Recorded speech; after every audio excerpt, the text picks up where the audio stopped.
Hola, bienvenidos a su podcast para científicos y no tan científicos, el podcast donde yo, Diego Martínez, contaré los hechos que detonaron en los más grandes sucesos de la ciencia, narrándole a mi hermana y a un invitado especial que no tenemos. Que no hay. No, en realidad pues era de un invitado especial, pero mejor iniciamos de nuevo. Es que lo puse para un invitado especial, pero no. 3, 2, 1. Hola, bienvenidos a su podcast para científicos y no tan científicos, el podcast donde yo, Diego Martínez, contaré los hechos que detonaron en los más grandes sucesos de la ciencia, narrándole a mi hermana y a ustedes, jóvenes educandos, en palabras asimilables, experimentos perturbadores e inventos asombrosos. Bienvenidos a Science Bitch. Y bueno, pues el día de hoy nada más me encuentro con Fer. ¡Ay! Nuestros invitados no nos quisieron, nos cancelaron, nos odian este podcast por la fama que está tomando de... No es cierto. Pues, ¿cuál fama, güey? Ay, no. Déjame soñar, ¿sí? Gary, tuve ese sueño otra vez. Pronto.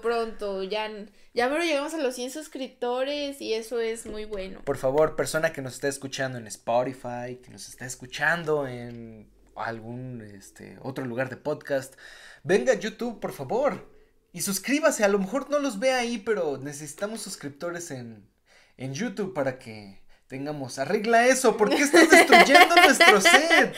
Por eso nadie nos quiere. Al igual que esta historia va a estar llena de desastres como el día de hoy. Bueno, ¿ya estás preparado para el día de hoy? No, ya me quitaste el humor de buenas que traía. Qué bueno, porque se te va a quitar más. Ya hemos visto en otros episodios en este mismo podcast que no todo lo que parece comida significa que puedas comértelo, ¿verdad? Pero, ¿qué pasa cuando un alimento se ve perfectamente delicioso, un ser querido te lo prepara y te lo da de comer, pero resulta que no debías de comerte eso? Hoy platicaremos sobre panes envenenados. Hoy hablaremos de la señora Brujilda que cocinó a su esposo en tamales. No, tal vez luego, pero no hoy no. 25 de septiembre de 1967, México. Claro, no podía pasar en otro pinche lado del mundo que no fuera México. Sí, pasa en otros lugares del mundo. Sucedió un siniestro en la ciudad de Tijuana. A las 8 de la mañana, una niña de 6 años de edad se desplomó después de haber desayunado en su casa. Fue llevado a un hospital público de Tijuana, donde murió media hora después. Sad. Un bebé, aproximadamente de 11 meses, inició con síntomas de estar irritable y luego perdió el estado de alerta. Fue llevado al hospital donde murió a las 8:30 de la mañana. Sad. Varios niños de entre 4 meses y 9 años de edad desayunaban a las 8 de la mañana, todos en su casa, solo para llegar a morir al hospital a la 1 de la tarde ese mismo 25 de septiembre. Pues, más sad. O sea, todos están muriendo el mismo día a las diferentes horas. Sí. El 26 de septiembre ocurrió exactamente lo mismo, donde 5 niños más murieron en diferentes horas después de haber desayunado. El 27 de septiembre, un joven de 14 años murió a las 10 de la noche después de una comida copiosa aquel día. Otros 500 casos aparecieron a lo largo de aquella semana con dolor de abdomen, salivación, vómito, fiebre, convulsiones, hinchazón de cuerpo, llegando incluso a un estado muy delicado. Pero ninguna persona de estas sucumbió. Pero, ¿solo está pasando en niños o también en adultos? Hasta ahorita los que se murieron son niños. Ok. Se organizaron brigadas compuestas por un médico y 2 enfermeras para interrogar a los familiares de las víctimas. La pregunta de oro que determinó en un inicio la razón de la muerte de estas personas fue: ¿qué habían comido los pacientes? Uh-huh. Cuando se hace una historia clínica a un paciente que sospechamos que le haya pasado algo por comer, pues obviamente preguntamos qué fue lo que comió a lo largo del día o la semana de esto. Todos y cada uno de los afectados tenían algo en común. Habían comido leche, azúcar y pan. Estos habían sido los alimentos que se repetían en todas las historias.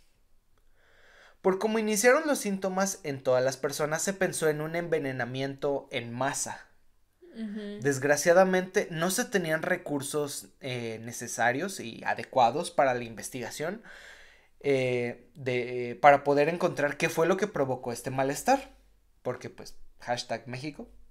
Claro, como Así que siempre. se mandaron muestras a laboratorios vecinos en el estado de California, en Estados Unidos de Norteamérica.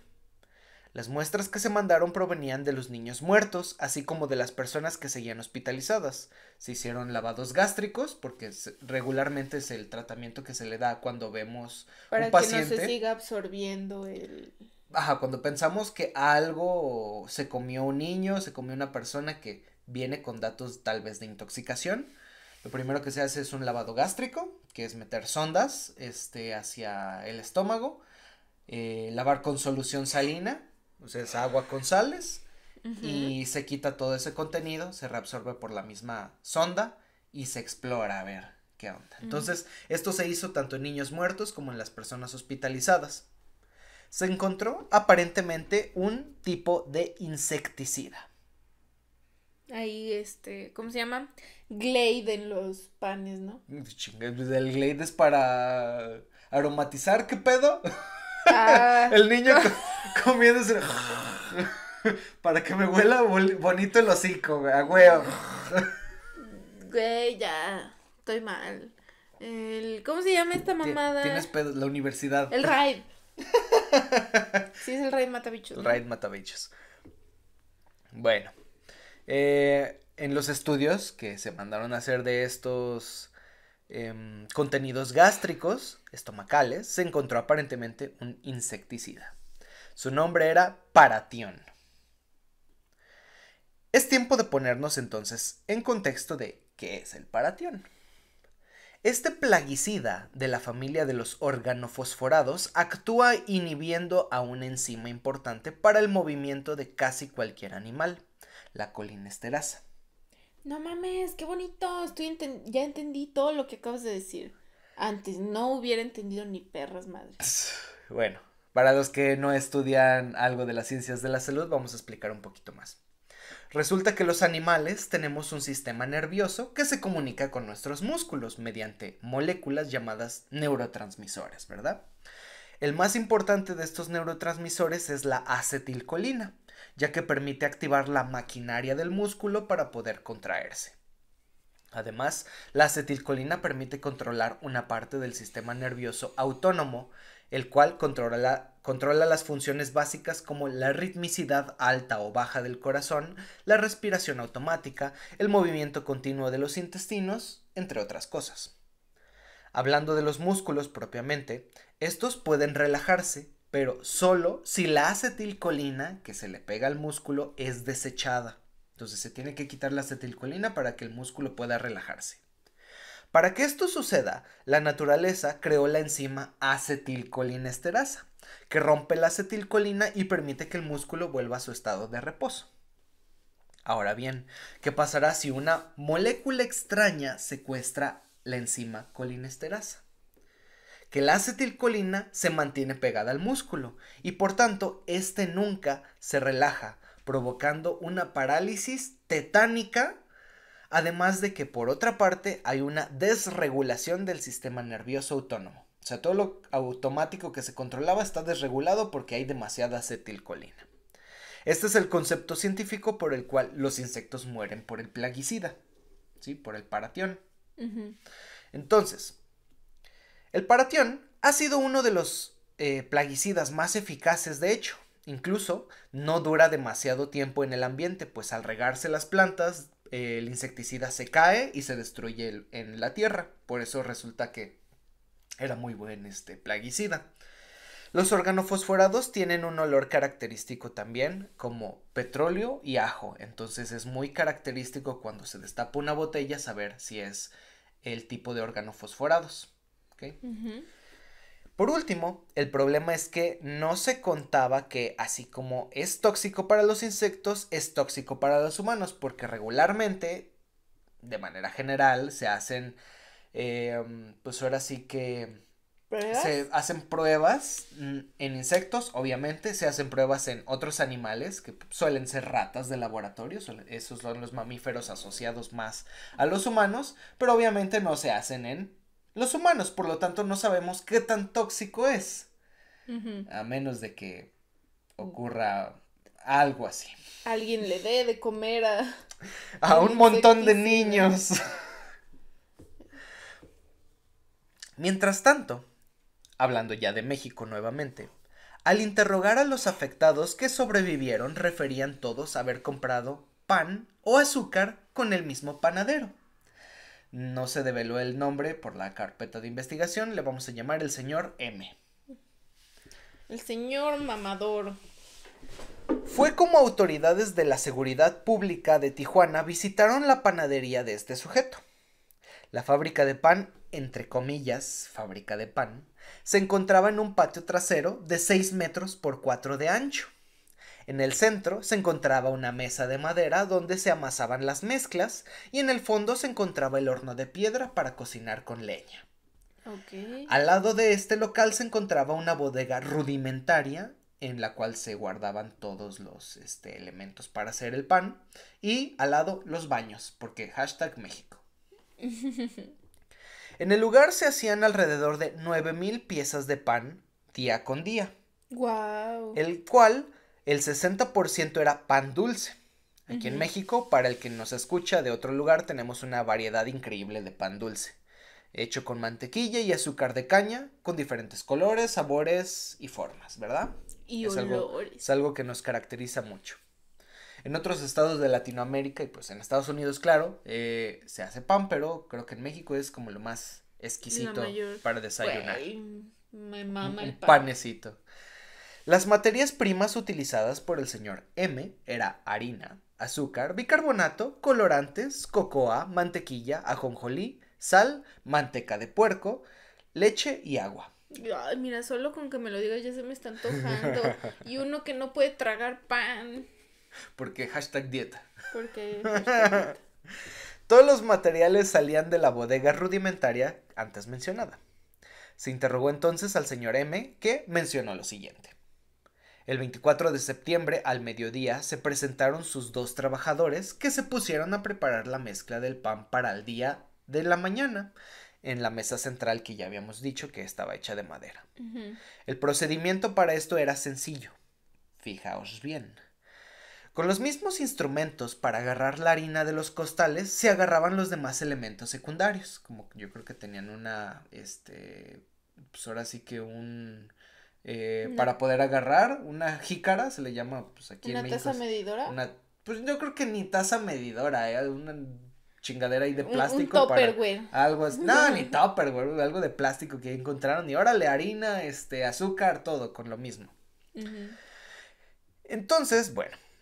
Ese mismo día, después de hacer los panes, uno de los trabajadores se sintió mal y se retiró a su casa. Ujú. No sin antes llevarse algunas piezas de pan recién hechas para que comieran sus 5 hijos. Todos en la casa resultaron intoxicados con paratión. Ay, no manches. Los inspectores tomaron muestras de la materia prima y la mandaron a analizar a los laboratorios de California. Mientras tanto, le preguntaron al dueño que de dónde había conseguido su material de trabajo, pues para poder rastrear qué pedo con la intoxicación.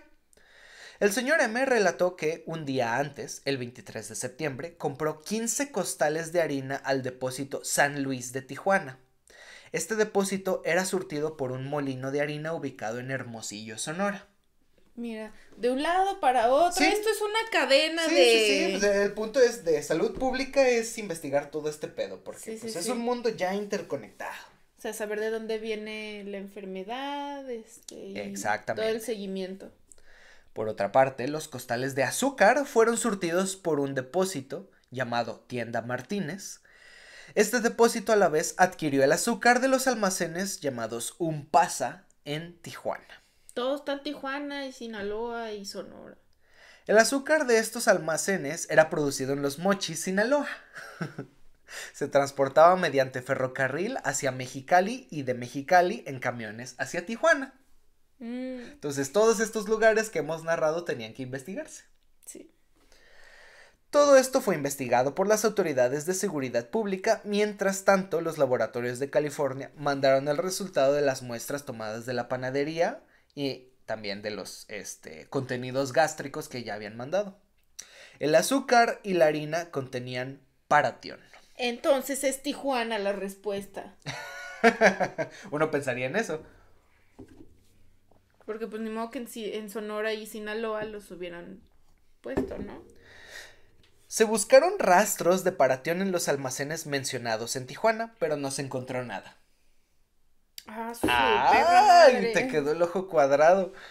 Se descubrió entonces que en el ciclo agrícola anual de 1967, o sea, en ese ciclo en el que pues se hacen plantíos, pues, y se espera que crezcan, pues ahora sí que todo, así se le llama ciclo agrícola. En 1967 se utilizó paratión en el Valle de Mexicali. El Folidol, que es el nombre comercial que se le da al paratión, se envasaba en unas empresas encontradas a lo largo de la carretera en la entrada de Mexicali.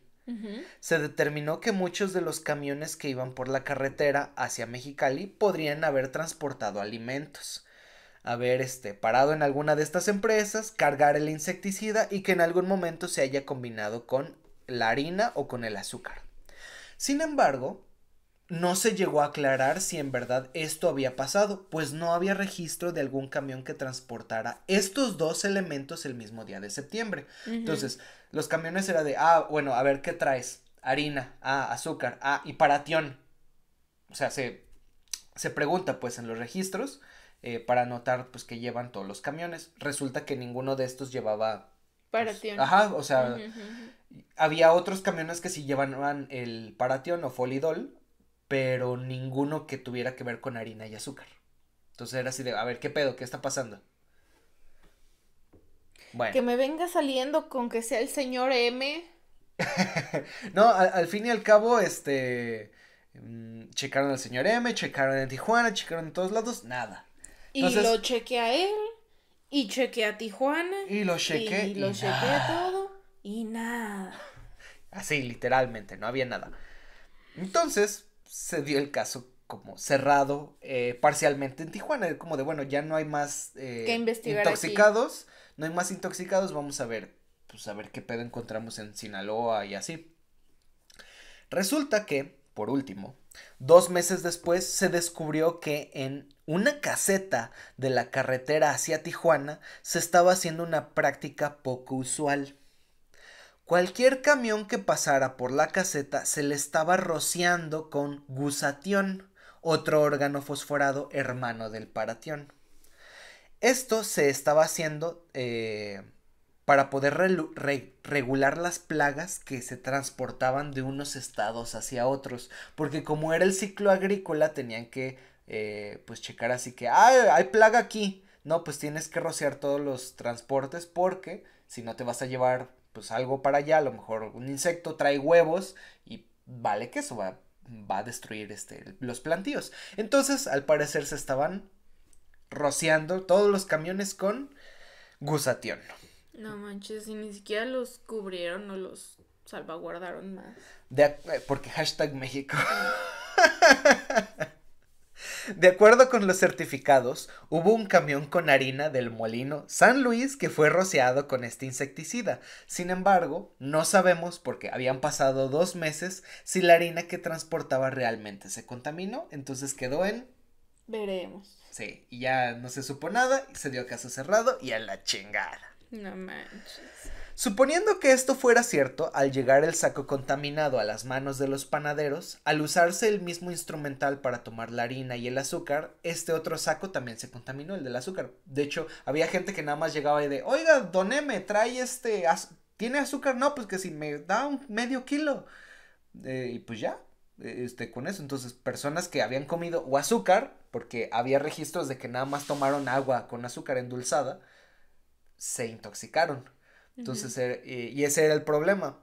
la pobre práctica de tener también nada más una pinche jícara y estar ahí contaminando los 2 sacos y las demás cosas, pues ya, vale que eso. Bueno, esta historia termina en que las autoridades se quedaron con la idea de que fue lo anterior investigado, se cerró el caso, no se encontraron más alimentos contaminados, no hubo más afectados y pues chingó a su madre. Así, de fácil. Como pues, pues mira, ya nadie se murió, así lo vamos a dejar. Sin embargo, no fue la última vez que algún alimento fuera cocinado con sustancias tóxicas. El sábado 25 de noviembre del mismo año que ocurrió el accidente en México, 1967, el pueblo de Chiquinquirá amaneció como cualquier día de fin de semana, las personas desayunando temprano, tal vez huevo, leche, pan. Los niños tomaban sus alimentos dados por sus padres con todo el amor que se les podría dar. Chiquinquirá está en Colombia. Vamos a ver. Chiquinquirá, Colombia. No fue sino hasta las 8 de la mañana que varios de estos niños, al salir a la calle, empezaron a sentirse mal. Dolor estomacal, algunos empezaban a babear, otros tenían constantes diarreas, algunos otros decían que les caminaban hormigas por el cuerpo, por la piel, muchos sudaban y respiraban con dificultad. Uno a uno los niños de Chiquinquirá fueron cayendo al piso, convulsionando, perdiendo el estado de alerta. O sea, se desmayaban. Las personas salían a las calles a pedir ayuda porque no sabían qué estaba pasando. Las personas consideraban que era un castigo divino, como una plaga, pero no se podía estar más equivocado. Unos como decían, siempre, México católico 1968. ¿Siete? ¿qué? Pero no es México, es Colombia. Ah. ¿Qué pedo, amigo? ¿No dijiste que el pueblo de Chiquinquirá. Pero habías dicho antes México. Sí, el primer caso fue en México. Ah. Este es un segundo caso, amigo. Ah. Te estás perdiendo. ¿Qué tiene tu bebida? A ver. Sí, alcohol, lo sabía. Maldito ebrio. Ajá, y luego. Bueno, Latinoamérica. Chiquinquirá, Colombia. A las 12 del mediodía, el pequeño hospital de San Salvador de Chiquinquirá, Colombia de nuevo, estaba en caos. No había suficientes camas, recursos, enfermeras ni médicos para atender a las personas que estaban llegando con datos de intoxicación. De hecho, fue necesario poner a 2 pacientes en una misma cama para que todos tuvieran servicio médico. No manches. Algo que es relativamente común también aquí en México, ¿sabes? O los dejan en el piso. Sí, yo los he visto en el piso también ahí, casi encueraditos. Con sus pompitas tocando el piso porque traen su batita. Incluso para antes de las 12 p.m., 62 individuos habían muerto. No manches. Casi todos niños menores de 15 años. El tratamiento de todos ellos fue un lavado gástrico y la ingesta de clara de huevo y leche, pues se creía que tenía propiedades neutralizantes de estos tóxicos. No los tiene. ¿Con qué santero fueron? No, con los médicos, pues es que la leche sí puede llegar a encapsular por sus proteínas que tiene ciertas moléculas, pero no mames, no lo utilices para todo. Las autoridades empezaron a buscar culpables. Muchas de las personas que llegaban a los hospitales con niños en brazos, casi muertos de hecho, o otros tantos ya con el niño muerto llegaban al hospital para salvarlo, pedían, o sea, todos los médicos que lo salvaban y agarraban a los médicos y los sacudían de por favor, haga algo con mi niño. Decían que había algo en el agua, decían que había algo en el aire que se estaba transportando y que ya estaba en toda la ciudad de Chiquinquirá. Pues bien, las autoridades empezaron a buscar culpables. En un inicio se pensó que efectivamente había sido una intoxicación por arsénico en el agua potable. Mames. Así que la primera medida de salud pública fue prohibir el tomar agua de las fuentes comunes del pueblo. En muchos lugares de Latinoamérica se utiliza el tomar agua de la llave, sin filtro. En Estados Unidos todas las llaves regularmente tienen filtro, puedes tomar agua de la llave. Las casas tienen su propio filtro. En Latinoamérica no. Toman agua así, sencillamente de la llave. El gobierno nacional de Colombia, al enterarse de lo que sucedió, mandó 35 médicos y 83 enfermeras para tratar a los pacientes que quedaban e investigar qué es lo que había pasado. Terminaron preguntando, al igual que en el caso anterior que acabamos de mencionar, qué es lo que habían comido los niños antes de empezar con sus síntomas. Todos decían un alimento en común. ¿Cuál crees que sea? Harina. El pan. Comieron pan. Dulce o salado, pero comieron pan. Aparentemente los padres y familiares dijeron que habían mandado a las empleadas domésticas y a los niños de la familia a comprar el pan, pues si bien era sábado, ese día era la clausura del año escolar en varios institutos, por lo que había que ir a las ceremonias. Entonces iban a desayunar en familia todos y todos iban a ir a festejar al niño que había terminado su año escolar. ¿Por qué lo festejan? Yo no entiendo por qué lo festejan. Pues bueno, el pan había sido comprado en la panadería llamada Nutibara o Nutibara. El dueño se llamaba Aurelio Fajardo Arévalo. Todos conocían la panadería, pues era donde se hacía el mejor pan del municipio. Después de comprar el pan, las familias compartieron alimentos en las mesas a lo largo del día y en la mañana predominantemente. Y pues bueno, ya vimos lo que pasó. Aquí unas cuantas anécdotas. Pedro Osorio, un ciudadano de la ciudad de Chiquinquirá, le dio un poco de pan recién comprado a sus pollos de engorda. Estos cayeron muertos a los pocos minutos. Entonces ahí se empezó que a lo mejor era el pan. Se quedó sin pollos. Otra historia más macabra fue la de Arturo Díaz. Este pobre ciudadano había perdido a cuatro de sus nietos a lo largo de la mañana del 25 de noviembre en el hospital. Wow. Tenía la corazonada de que algún alimento había sido el causante de la desgracia. Así que, utilizando a su propio perro, le dio de comer un pan que había traído para desayunar aquella mañana. El pobre animal se desplomó en menos de una hora y murió. Vaya. Llegaron, pues, delegados del Departamento de Toxicología de Bogotá y tomaron muestras de los contenidos gástricos de los pacientes aún vivos y de los muertos. Al evaluar a simple vista, los restos efectivamente había pan. Se mandaron entonces a analizar a laboratorios especiales para poder identificar cuál era el agente tóxico. Se preguntó por el paradero de la panadería ubicado en la esquina de la calle 18 con la calle Carrera Octava. Las autoridades fueron a interrogar entonces al señor Aurelio, dueño del establecimiento. Este les dijo lo siguiente. Al parecer, uno de los jóvenes que trabajaba en la panadería empezó a amasar desde temprano. Se quejó de un olor fuerte a ajo que desprendía la masa, pero eso fue todo. Para la tarde del fatídico día, este joven yacía muerto en el hospital de la ciudad. No manches. Los toxicólogos tomaron muestras de los costales de harina, entre otros elementos para la creación del pan. En la tarde del 25 de noviembre de 1967 ya se sabía cuál había sido el tóxico que había matado hasta ese momento 78 personas y al menos 500 se encontraban luchando por su vida en el hospital. Nuevamente, paratión en el pan. Acá también en Colombia. Sí. Wow. Y el mismo año, que pasó lo de México. 2 meses después. Al dar esta noticia, se recibieron ampolletas de adrenalina provenientes de Bogotá. La adrenalina es un fármaco que, si bien produce nuestro cuerpo, también se puede crear en farmacia, y es el fármaco que permite contrarrestar la mayoría de los datos de intoxicación por paratión, y por ende permitió ayudar a sobrevivir a varios niños.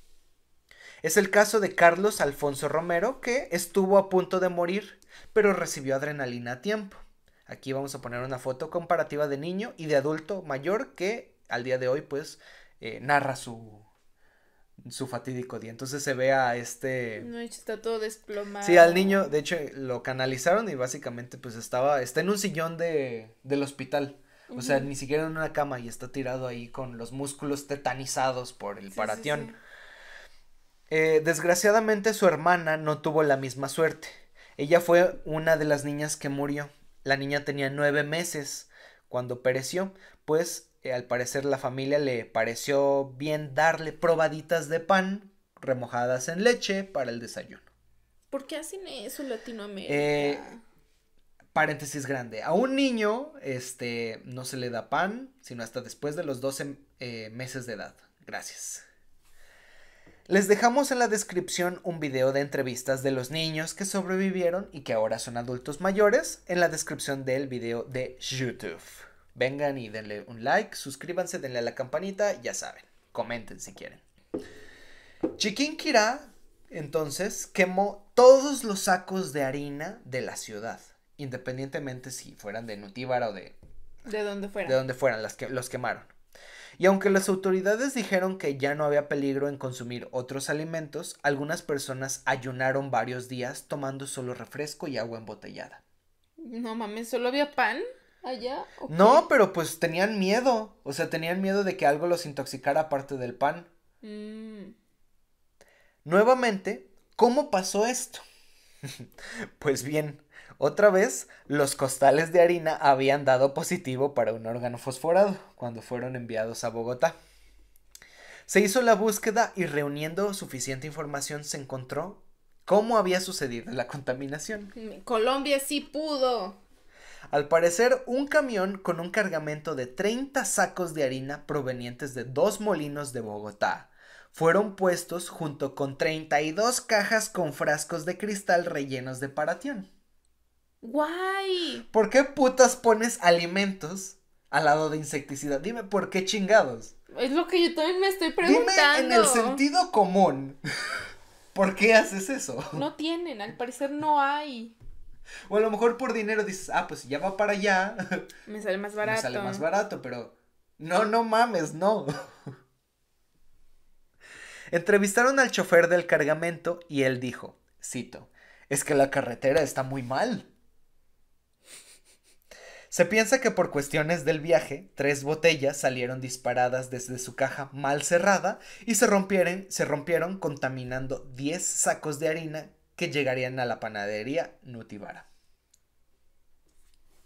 Los daños sociales de aquella semana se contemplaron como 2,000 personas afectadas, 500 intoxicados y 78 muertos oficiales, entre niños y adultos, predominantemente niños. Se piensa también que más de 100 personas realmente fueron las que murieron. ¿Por qué? Porque 78 fueron los muertos del hospital de Chiquinquirá. Las otras personas seguramente, como sabían que el hospital estaba lleno, se fueron a hospitales cerca de Bogotá o en Bogotá y murieron o en el camino o en el propio los hospitales de Bogotá. El chofer y el señor Aurelio, dueño de la panadería, fueron arrestados. Sin embargo, al final se dictaminó que no había cargos para los pobres hombres. La panadería Nutívara cerró para siempre y años después el señor Aurelio murió en un choque de tránsito. Pobre señor Aurelio. Sí. De hecho, pues ahí se le acabó básicamente todo. Uno pensaría que con estos sucesos y muertes en masa, las autoridades entenderían que se debe de poner un orden de transporte y un mejor manejo de tóxicos. Y ellos dijeron, yo creo que no. Yo creo que no. Yo creo que no. Pues no. Al menos no en tercer mundo, donde hace falta dinero.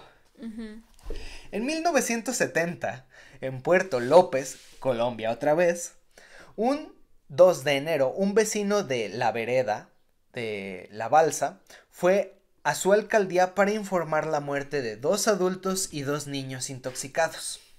Las autoridades fueron a dar el levantamiento de los cuerpos y dar transporte a los pacientes que lo necesitaban. Todos fueron atendidos en iglesias y escuelas de la zona ya que no tenían un hospital cercano. No manches. 2 días después habían muerto 7 personas y 190 habían sido diagnosticados con intoxicación. Como siempre, se realizó la investigación y al parecer el río Negro que colindaba con estas poblaciones había sido envenenado. Muchos peces muertos flotaban a lo largo del río y se veían en las orillas del mismo. Habían usado metilparatión para fumigar los cultivos de arroz de la región, además de que se sabía que algunas personas, fumigadores que se dedicaban a fumigar estos campos, lavaban su equipo en el río. No manches. Entonces hay personas que también lavan en el río, pues seguramente se intoxicaron con eso y pues tarán. En 1975 Jamaica, tuvo un evento parecido también con Paratión. Un año después, Pakistán se sumergía en intoxicaciones por el mismo órgano fosforado. En 1977, en el barrio de Bernal, en el municipio de Pasto, Colombia, un 12 de septiembre, una panadería fabricó pan con harina proveniente de Ecuador. Ya saben para dónde va esto. Más intoxicaciones. La investigación arrojó que la harina nuevamente estaba contaminada con Paratión. Se hicieron medidas más fuertes de seguridad en la frontera y aumentaron la evaluación de estudios en comida importada. Entonces empezaron a haber intoxicaciones a lo largo de Pasto y entonces dijeron, a ver, como que esto ya lo vi. Ya sé qué está pasando. Se investigó y pues al parecer los sacos de Ecuador venían con Paratión, al parecer. En 1985, por fin, la FAO, que es la Organización de Comida y Agricultura de las Naciones Unidas, mandó una estipulación a todos los países que aún usaban Paratión. Su manejo y comercio por fin había sido puesto en pie para disminuir o eliminar las intoxicaciones por órganos fosforados. Pero no fue sino hasta 1985, con un montón de intoxicados, más de 2000, un chingo de muertes, que fue que dijeron, ok, creo que hay que poner parámetros para transporte. Ya debemos hacer algo, ¿no creen? Creo que es buen momento. Y bueno, para las personas que nos escuchan de otro lugar que no sea México, un plot twist es que a México nos vale riata, lo que dice la FAO, y pues seguimos poniendo venenos en envases de Coca-Cola para poder venderlos. ¿Cómo? O en envases así generales de plástico sin ningún etiquetado. ¿No has ido a los lugares que son como el tal Maestro Limpio, no sé cómo chingado se llama? Sí. Que venden cosas así de uso, que cloro, que cosas así, sí, insecticidas también, raticidas, de estos de plástico, ahí nada más le ponen una calaverita mal pintada y listo. Es más barato que el de marca. De hecho, sí. Sí, es más barato. Pero hay algunos que huelen bonito. ¿Realidad? ¿Qué? Y pues ahí termina la historia de los panes envenenados. Wow, o sea, qué casualidad, ¿no? Sí, o sea, que es una la mayoría sea muy fea. Que sea en harina y comparación, o sea, ¿qué pedo? Sí. Y no tiene como que una, dirías, pues es que los regaron el trigo con Paratión y así. Ajá, no, o sea, la harina ya estaba después del molino y posteriormente se contaminó con el chingado Paratión. Es así de, ¿what? O sea, ¿cómo? ¿Por qué? Ya sé. Dicen que las casualidades no existen, que siempre si existe como que un evento que diga, esto sucedió así y sucedió varias veces, es porque existe una razón de ser. Pero quién sabe, probablemente nunca lo sepamos porque estos eventos ya quedaron en el pasado. Ya pasaron. ¿Algo que quieras comentar, pobrecitos niños? Ay, que ya Qué rico es el pan. Qué rico es el pan y que ya me va a dar miedo comer pan. Aquí en México, así Aquí que en México. Si eres mexicano, te gusta el pan dulce, ten cuidado porque podría estar contaminado con Paratión. Entonces, aquí llegamos al término de este episodio. Muchas gracias por escucharnos, muchas gracias por vernos. Pensé que me ibas a decir muchas gracias por venir. Yo sí. Muchas gracias por el pan. Métanse al grupo de científicos, se los dejamos aquí en la descripción del video. Métanse a la página de Science Beach Podcast, denle like al video, comenten, suscríbanse, denle la campanita para que vean cuando subimos los videos. Subimos martes y sábado. Y básicamente esto. Muy bien. Búscanos en Twitter. Muchas gracias por escucharnos. Muchas gracias por vernos y pues bye.